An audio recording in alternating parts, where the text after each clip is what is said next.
नमस्कार दोस्तों, विराट फोरम पर आपका स्वागत है। मेरा नाम अमित कुमार और आज हम जीएस का एक टॉपिक के साथ दोबारा फिर उपस्थित हुए हैं। आज हमारा टॉपिक इतिहास में जो हम डिस्कस करेंगे उसका नाम वैदिक सभ्यता है। जैसे कि मैंने अभी बोला कि हम पढ़ेंगे जिसका नाम है हिस्ट्री।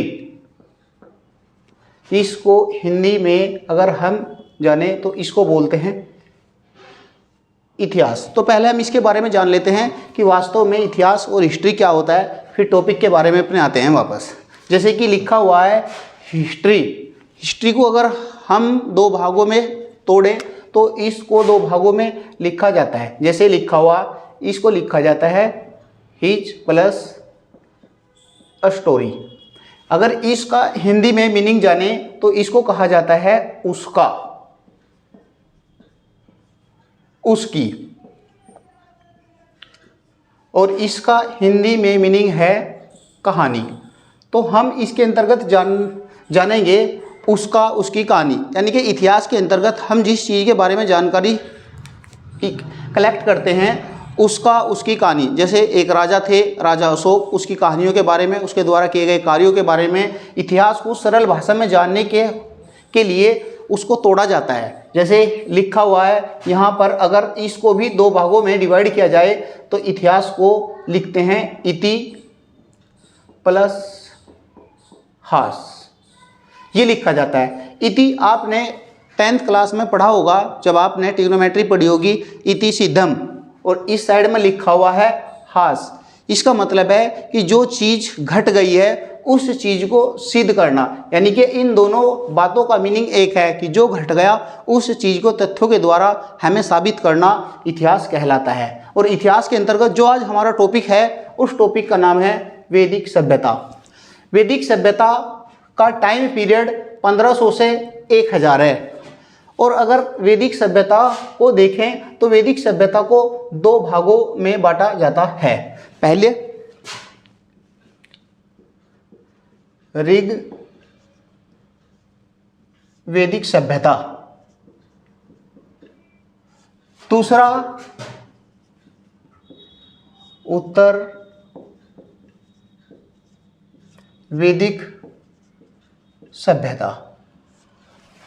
और उत्तर वैदिक सभ्यता और ऋग वैदिक सभ्यता को दो भागों में बांटने का जो कारण है, किसी भी चीज़ को बांटने का दो भागों में कोई ना कोई कारण होता है, तो इसको बांटने का कारण है। अभी उसके बारे में भी हम चर्चा करेंगे कि इसको दो भागों में बांटा गया क्यों है। जैसे अगर इसका टाइम पीरियड देखा जाए तो इसका टाइम पीरियड है 1500 से लेकर 1000, और इसका टाइम पीरियड है 1000 से लेकर 600।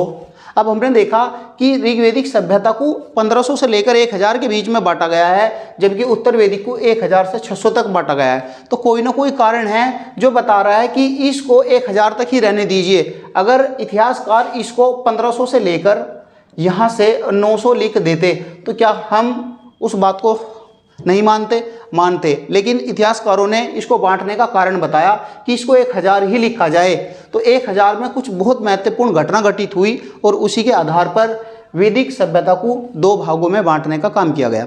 जैसे 1000 में क्या घटना घटित हुई? 1000 में एक चीज़ की घटना घटित हुई जिसको कहते हैं 1000 में एक चीज़ की खोज हुई जिसका नाम था लोहा। और लोहे की खोज जिस स्थान से हुई वो उत्तर प्रदेश के अंतर्गत, यूपी के अंतर्गत एक स्थान है। उस स्थान का नाम है अंतरजी खेड़ा। और अंतरजी खेड़ा उत्तर प्रदेश के जिस जिले के अंतर्गत स्थित है उसका नाम है एटा।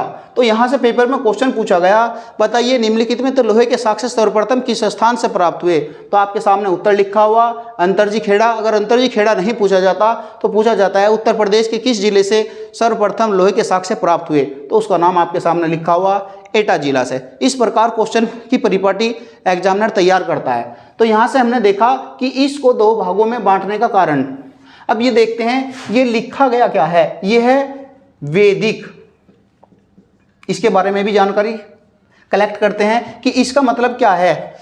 इसका मतलब होता है वेद, अर्थात वैदिक सभ्यता के अंतर्गत वेदों के बारे में जानकारी हासिल की जाती है, उसी को ही वैदिक सभ्यता कहा जाता है। अब वैदिक सभ्यता को दो भागों में बांटा, जैसे भी बात की है कि 1000 ने इनको दो भागों में बंटवा दिया। पहला नाम लिखा हुआ ऋग्वैदिक सभ्यता। जिस सभ्यता के अंतर्गत ऋग्वेद की चर्चा की जाए उसको ऋग्वैदिक सभ्यता कहा जाता है। अर्थात ऋग्वैदिक सभ्यता में ऋग्वेद के बारे में हम सारी जानकारी यहाँ से कलेक्ट करेंगे। और ये लिखा हुआ उत्तर वैदिक सभ्यता, अर्थात जो उत्तर वैदिक के सभ्यता के अंतर्गत घटनाएं घटित हुई वो हम यहाँ से जानकारी हासिल करेंगे। सबसे पहले पेपर में यहाँ से क्वेश्चन पूछे गए हैं कि जैसे ये लिखा हुआ ऋग्वेद, तो पेपर में क्वेश्चन मालूम है कि वेदों की संख्या 4 है, तो पेपर में क्वेश्चन पूछा हुआ निम्नलिखित में से बताइए सबसे प्राचीन वेद कौन सा है। तो सबसे प्राचीन वेद ऋग्वेद है। 3 वेद और हैं जिनके बारे में भी हम जानकारी हासिल करेंगे, लेकिन सबसे पहले जिस सभ्यता के बारे में जानकारी हासिल करते हैं उस सभ्यता का नाम ऋग्वैदिक सभ्यता है। तो ऋग्वैदिक सभ्यता में हम सबसे पहले जिस चीज़ के बारे में जानकारी यहाँ से कलेक्ट करेंगे उसका नाम है, जिसके द्वारा ये सब परिपाटी रची गई है, उनका नाम था आर्य। वास्तव में आर्य भारत में कहाँ से आए?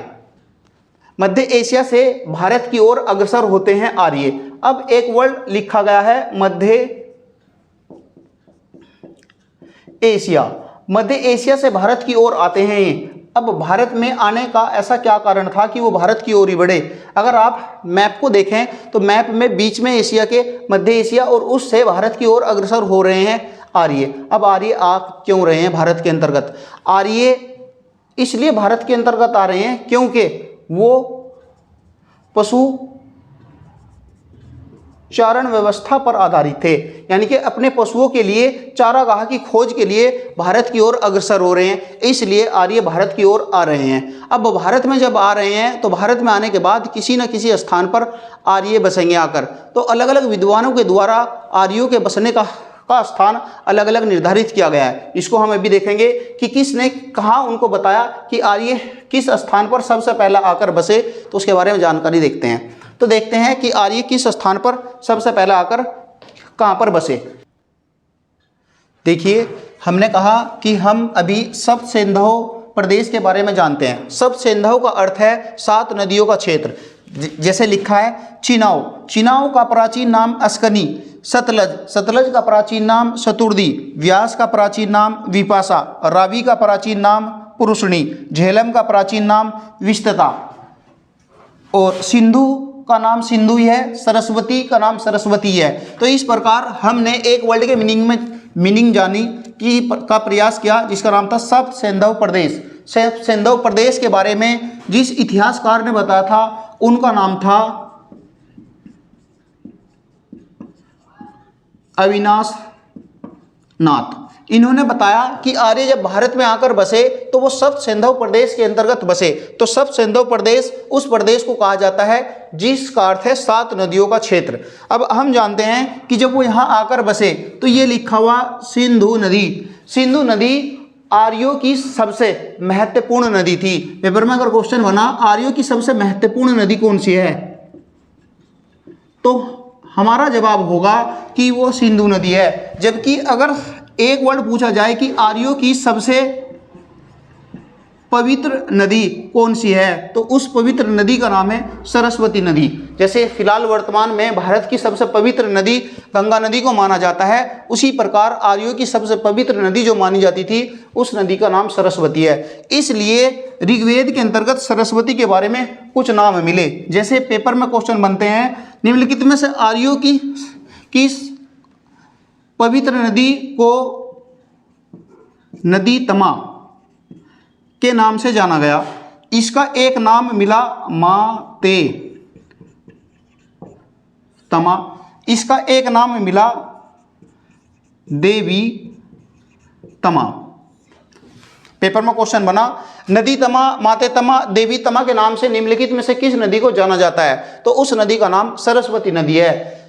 लेकिन महत्वपूर्ण नदी कौन सी थी? उसका नाम सिंधु नदी है। जैसे अभी चर्चा हो रही है कि हाँ डिस्कस कर रहे हैं ऋग्वेद के बारे में, ठीक है ना, यानी कि वैदिक सभ्यता के बारे में। तो यहाँ हम जानते हैं कि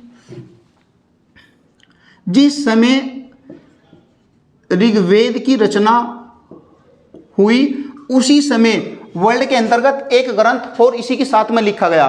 जिस समय ऋग्वेद लिखा गया साथ साथ एक और ग्रंथ की रचना हुई, उस ग्रंथ का नाम था अवेस्ता ग्रंथ। अब पेपर में फिर क्वेश्चन बना, बताइए जिस समय भारत के अंतर्गत ऋग्वेद की रचना हुई, वर्ल्ड के अंतर्गत उसी के समकक्ष किस ग्रंथ की रचना हुई, उस ग्रंथ का नाम था अवेस्ता ग्रंथ। अब अवेस्ता ग्रंथ किस देश का ग्रंथ है, तो अवेस्ता ग्रंथ जिस देश का ग्रंथ है उस देश का नाम है ईरान। तो ईरान के इस अवेस्ता ग्रंथ की रचना उसी समय हुई जिस समय ऋग्वेद की रचना की गई। तो हमने यहाँ से जानना कि किस प्रकार से सब सिंधु प्रदेश में आर्य आकर बसे और अपना किस प्रकार से, ठीक है ना, भरण पोषण करना उन्होंने आगे प्रारंभ किया। तो आइए हम यहाँ से जानते हैं कि क्या किसी पर्वत का वर्णन भी ऋग्वेद के अंतर्गत किया गया है। तो एक पर्वत जिसका नाम है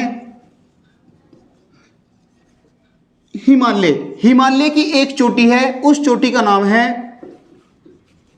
मंजूवत। चोटी का वर्णन ऋग्वेद के अंतर्गत किया गया है। पेपर में क्वेश्चन बना कि हिमालय की किस चोटी का वर्णन ऋग्वेद के अंतर्गत किया गया है, तो उस चोटी का नाम है मंजूवत चोटी। तो हमने यहाँ से देखा कि आर्य यहाँ आकर बसे, तो बसने के बाद उन्होंने अपना भरण पोषण पालन पोषण करना प्रारंभ किया। तो अब हम आर्यों की सामाजिक स्थिति के बारे में जानकारी हासिल करते हैं। सामाजिक स्थिति अर्थात उस समय आर्यों का समाज किस प्रकार आगे बढ़ा। जब भारत में आकर बसे तो आर्यों ने किस प्रकार स्थिति को देखा। अर्थात हम जानते हैं कि हमने पहले पढ़ा कि हड़प्पा जो समाज था वो मात्र सत्तात्मक समाज था, लेकिन जब वैदिक समाज ऋग्वेदिक समाज आया तो ये मात्र सत्तात्मक ना होकर पितृसत्तात्मक समाज है। अर्थात ऐसा समाज जिसके अंतर्गत पिता की चलती हो, पिता ही समाज का पालनहार हो, पिता के द्वारा ही डिसीजन लिए जाते हों, तो उस समाज को पितृसत्तात्मक समाज कहा जाता है। तो पेपर में फिर क्वेश्चन बनते हैं, ऋग्वेदिक समाज किस प्रकार का समाज था, तो पितृसत्तात्मक समाज था। तो फिर पिता को कुछ नामों से जाना गया, जैसे पिता के लिए यहाँ पर कुछ वर्डों का प्रयोग किया गया। जैसे पिता का नाम पड़ा गृहपति, घर के पति को गृहपति कहा जाता है। इसका कुछ और नाम, जैसे एक नाम आया कुलप। बहुत सारे नामों से घर के हेड ऑफ डिपार्टमेंट को जाना जाता है। तो इन्हीं के द्वारा जो डिसीजन उस समय पर लिए जाते थे वो समाज में प्रासंगिक होते थे, समाज में चलते रहते थे। हम देखते हैं कि समाज के अंतर्गत जो सब सिस्टम चला, तो समाज में ये सब सिस्टम चला तो समाज के अंतर्गत विवाह की स्थिति भी चलती थी, यानी कि विवाह। तो फादर की इच्छा के अकॉर्डिंग जब शादियां होती थी तो हमेशा प्राचीन काल से ही दहेज प्रथा नहीं थी, लेकिन वर्तमान समाज में आई। लेकिन उस टाइम पर दहेज के स्वरूप ना होकर कुछ चीजें दी जाती थी जिसको बोला जाता था वहातु। वहातु ऐसा जो कन्या को उपहार स्वरूप उसके घर के परिवार के गिफ्ट के तौर पर देते थे, उसको वहातु कहा जाता था। तो पेपर में क्वेश्चन बना, बताइए वहातु क्या है, तो वहातु कन्या को उपहार में दिया जाने वाला एक गिफ्ट है। प्राचीन काल में भी लड़कियों को शादी करने का अधिकार था कि वो अपनी मनपसंद शादी कर सकती थी। जैसे उस टाइम पर कुंवारी लड़कियों को क्या कहा जाता था, तो कुंवारी लड़कियों को कहा जाता था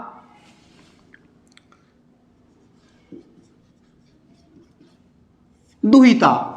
दुहिता मतलब इनका भी कुछ काम था, उस टाइम पर कुछ काम निर्धारित किए गए थे। दुहिता का अर्थ है दूध निकालने वाली।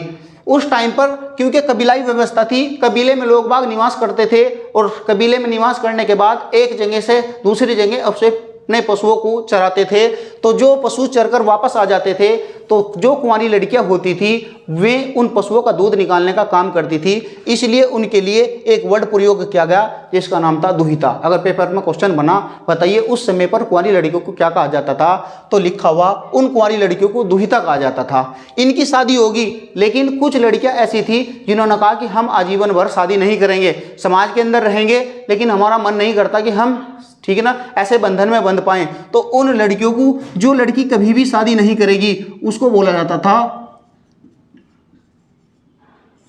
अमाजू। यानी कि वो लड़की कुंवारी तो है लेकिन जीवन भर शादी नहीं करने का प्रण ले चुकी है, तो ऐसी प्रकार की लड़कियों को अमाजू कहा जाता था। दुहिता लड़की की शादी होगी, दुहिता लड़की को दहेज स्वरूप जो उस टाइम पर गिफ्ट दिया जाएगा उसका नाम था वहातु। यानी कि समाज में इस प्रकार की स्थिति लगातार चलती रहती थी। आइए अब हम जानते हैं उनकी राजनीतिक व्यवस्था के बारे में। आइए देखते हैं आर्यों की राजनीतिक स्थिति के बारे में जानकारी प्राप्त करते हैं। जैसे आर्यों की जो स्थिति वो कबीलाई व्यवस्था पर आधारित थी। कबीले का एक प्रमुख हुआ करता था, यानी कि कबीले को चलाने वाला कौन होगा, तो कबीले को चलाने वाला यहाँ पर उसका नाम था गोपता, जिसको गोप जन्नसे के नाम से भी जाना जाता था। कबीले का हेड था ये। लेकिन कबीले में 3 प्रकार की उस टाइम पर सभाएं थी। सबसे पहली सभा ही के नाम से थी, जिसका नाम था सभा। ये आर्यों के विद्वान लोग इसके अंतर्गत, इस संस्था के अंतर्गत जो उस टाइम पर विद्वान लोग हुआ करते थे कबीले के, वो इस कबीले के अंतर्गत, ठीक है ना, आएंगे। और समिति के अंतर्गत राजा का निर्वाचन करने वाले, राजा का मतलब कबीले का, क्योंकि कबीलाई व्यवस्था थी तो कबीले का जो भी कोई हेड बनेगा वो उसका निर्वाचन करते थे। एक संस्था थी उनकी विदत, आर्यों की प्राचीन संस्था थी जिसमें कबीले के वर्ध लोग शामिल होते थे। तो यहाँ से पेपर में क्वेश्चन बना, क्या इन संस्थाओं के अंतर्गत स्त्रियां भी भाग लेती थी? सबसे पहला तो हाँ, स्त्रियां भी भाग लेती थी। स्त्रियां विदत को छोड़कर, क्योंकि पहले ही लिखा हुआ, ये लिखा हुआ यहाँ पर, वर्ध लोगों की संस्था थी, स्त्रियां भी यहाँ पर भाग लेती थी। विदत को छोड़कर समिति और सभा में और दूसरा समिति के अंतर्गत स्त्रियां भाग ले सकती थी, विदत के अंतर्गत भाग नहीं ले सकती थी। यानी कि स्त्रियों को भी उस टाइम पर कुछ अधिकार दे रखे थे कि स्त्रियां भी, ठीक है ना, राजा के निर्वाचन में भाग लेंगी। फिलहाल वर्तमान में जैसे राजा चुना जाता है देश में, ऐसे ही उस टाइम पर समिति अपने कबीले के राजा को चुनने का काम करती थी। तो वर्तमान में महिलाओं को भी और पुरुषों को भी, दोनों को बराबर का अधिकार है, इसलिए उस समय भी राजा के निर्वाचन में भाग लेने का काम करती थी। लेकिन विदत में, क्योंकि ये प्राचीन संस्था थी, जो यहाँ पर वर्ध व्यक्ति शामिल होते थे, इसमें भाग नहीं लेती थी, बाकी सभी में स्त्रियां भाग ले सकती थी। उस टाइम पर क्या होता था, एक प्रकार का कर लगाती थी ये संस्थाएं जिससे कबीले की इनकम होती थी, और उसको कहते थे बलि। यानी कि बलि एक प्रकार का कर हुआ करता था। पेपर में क्वेश्चन पूछा, बताइए ऋग्वैदिक समाज के अंतर्गत बलि क्या है? बलि एक प्रकार का कर था जो उस टाइम पर लोग लिया करते थे। तो हमने यहाँ से जाना कि उस टाइम पर राजनीतिक व्यवस्था आर्यों की किस प्रकार थी। तो हम अब दूसरी, ठीक है ना, स्थिति जानते हैं। उस टाइम पर क्या वहाँ पर जो चला करता था, क्या वहाँ पर कोई धार्मिक स्थिति थी भी? तो इस धार्मिक स्थिति के बारे में भी जानते हैं कि उस टाइम पर उनका धर्म कैसा था। तो उस टाइम पर धर्म उनका जो चलता था, वो अपने धर्म के अकॉर्डिंग सबसे ज़्यादा जो मान्यता देते थे वो देते थे गाय को। और गाय को उस टाइम पर एक नाम से जाना गया है जिसका नाम था अष्टकर्णी। तो पेपर में क्वेश्चन बना, गाय के लिए ऋग्वेद में किस शब्द का प्रयोग किया गया है? तो उसका किया गया है अष्टकर्णी। दूसरा शब्द यहां पर गाय के लिए प्रयोग किया गया है अघन्य। अघन्य या अघन्य शब्द का प्रयोग किया गया है।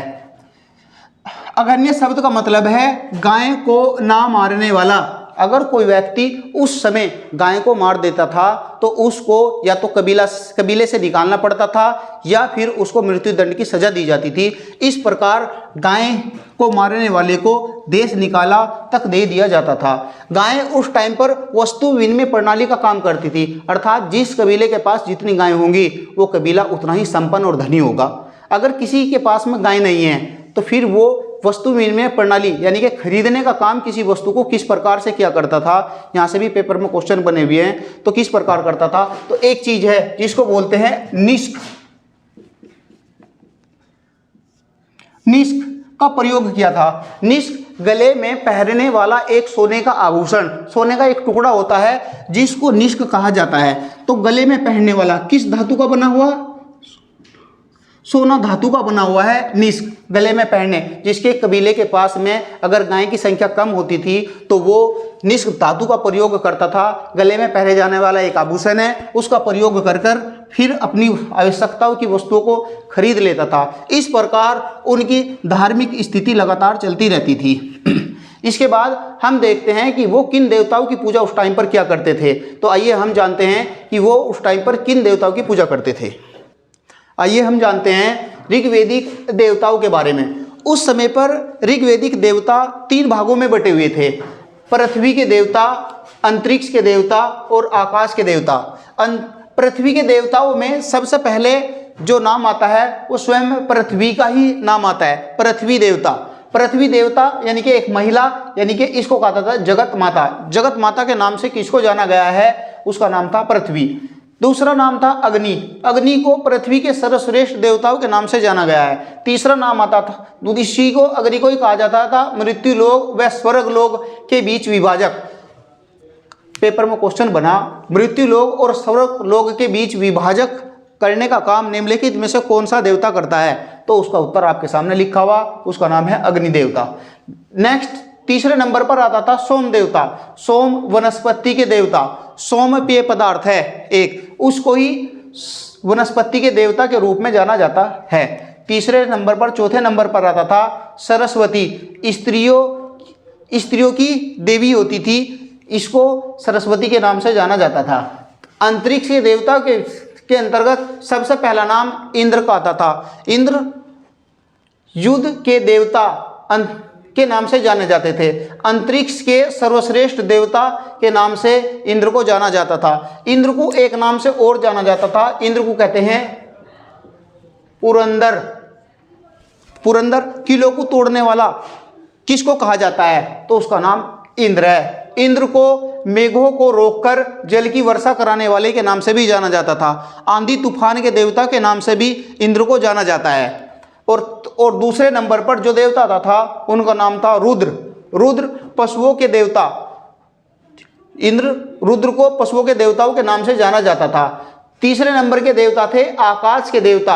आकाश के देवताओं में सबसे पहले नाम आता था सूर्य का, और सूर्य को तेज का देवता कहा जाता था। दूसरे नंबर पर जिसका नाम आता था उनको कहा जाता था वरुण, जल का देवता। और फिर नाम आता था मित्र, प्रकाश का देवता। देखिए ये और ये वर्ड दोनों कंफ्यूज करते हैं बच्चों को। पेपर में क्वेश्चन पूछा हुआ प्रकाश का देवता निम्नलिखित में से किसको कहा, बच्चों ने तुरंत ऑप्शन क्लिक करा सूर्य को, जबकि ये क्वेश्चन गलत है। उसका मित्र आंसर सही है। वो तेज के देवता है, तेज फैलाते हैं अपना। दूसरा, चौथे नंबर पर आता है सविता। अमृतत्व की देवी या देवता के नाम से सविता को जाना गया है। पांचवें नंबर पर आता है अश्विन, देवताओं के चिकित्सक। पेपर में कई बार क्वेश्चन रिपीट हुआ है। निम्नलिखित में से देवताओं के चिकित्सक अश्विन को कहा जाता है। बताइए निम्नलिखित में से किस प्रकार के देवता हैं। ऑप्शन रखा आकाश के देवता, अंतरिक्ष के देवता, पृथ्वी के देवता। कुछ क्वेश्चन मैं आपको बताता हूं किस प्रकार से यहाँ क्वेश्चन पेपर में एग्जामिनर ने पूछे हुए हैं। जैसे मैंने नाम लिखा यहाँ पर इंद्र, मैंने एक नाम लिखा यहाँ पर सूर्य, मैंने एक नाम लिखा यहाँ पर पृथ्वी, मैंने यहाँ पर एक नाम लिखा रुद्र। और फिर पेपर में क्वेश्चन एग्जामिनर ने सेट करा ऊपर, बताइए निम्नलिखित में से आकाश का देवता इनमें से कौन है। तो पेपर में अगर हमने इसको सही तरीके से एनालाइज करा तो हमें देखा कि सूर्य, ये लिखा हुआ सूर्य, सूर्य को आकाश का देवता कहा जाता है, इंद्र को अंतरिक्ष का देवता कहा जाता है, ठीक है ना, रुद्र को अंतरिक्ष का देवता कहा जाता है, जबकि पृथ्वी को पृथ्वी के देवता के नाम से जाना जाता है। इस प्रकार हमने यहाँ जाना कि ऋग्वेदिक टाइम पर, ठीक है ना, किस प्रकार के देवता हुआ करते थे जिनकी उस टाइम के लोग बाग पूजा किया करते थे। तो आइए हम, ठीक है ना, और जानकारी हासिल करते हैं। क्या उस टाइम पर कोई युद्ध हुआ है? एक युद्ध हुआ है और उस युद्ध का नाम था 10 राज्य युद्ध। 10 राज्य युद्ध जो लड़ा गया है वो एक कबीला हुआ करता था, उस कबीले का नाम था भरतजन। और भरतजन के कबीले के उस टाइम पर भरतजन कबीले के हेड थे उस टाइम पर सुदास। भरतजन के कबीले सुदास राजा के साथ में और 10 अन्य राजाओं के साथ में यह युद्ध लड़ा गया। और जिस जगह पर लड़ा गया उस नदी का नाम था पुरुषनी नदी। पुरुषनी नदी अर्थात कौन सी नदी? रावी नदी। और इस युद्ध में सुदास राजा ने 10 राजाओं को पराजित कर दिया और एक नया कीर्तिमान पराक्रम पेश किया। क्या पेश किया कि बताइए निम्नलिखित में से, ठीक है ना, 10 राज्य युद्ध जो लड़ा गया वो किस नदी के तट पर लड़ा गया? वो पुरुषनी नदी के तट पर लड़ा गया। भरतजन के राजा का क्या नाम था? उसका नाम था सुदास। आइए कुछ और जानकारी देखिए। ये लिखा हुआ खान पान, क्या उस टाइम पर आर्य खान पान भी पसंद किया करते थे? तो उनका क्या पसंदीदा भोजन हुआ करता था? तो एक भोजन को पसंद करते थे उस टाइम पर। उस भोजन का नाम है शीर पको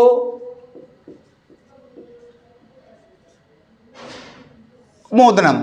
ये भोजन उनका सबसे पसंदीदा भोजन था जो उस टाइम के लोग बाग, क्योंकि दूध उस टाइम पर काफ़ी मात्रा में हुआ करता था, दूध में जौ को या जौ का प्राचीन नाम यव को मिलाकर भोजन तैयार किया जाता था, उसी को ही क्षीर पको मोदरम के नाम से जाना जाता था। उनका दूसरा भोजन का नाम था करम्ब।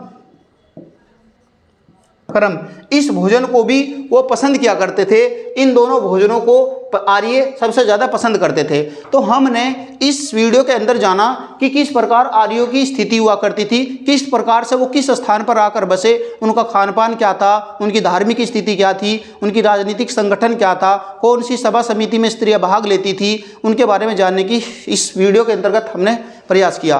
तो आई होप ये वीडियो आपको पसंद आई होगी। लाइक कीजिए, शेयर कीजिए। धन्यवाद।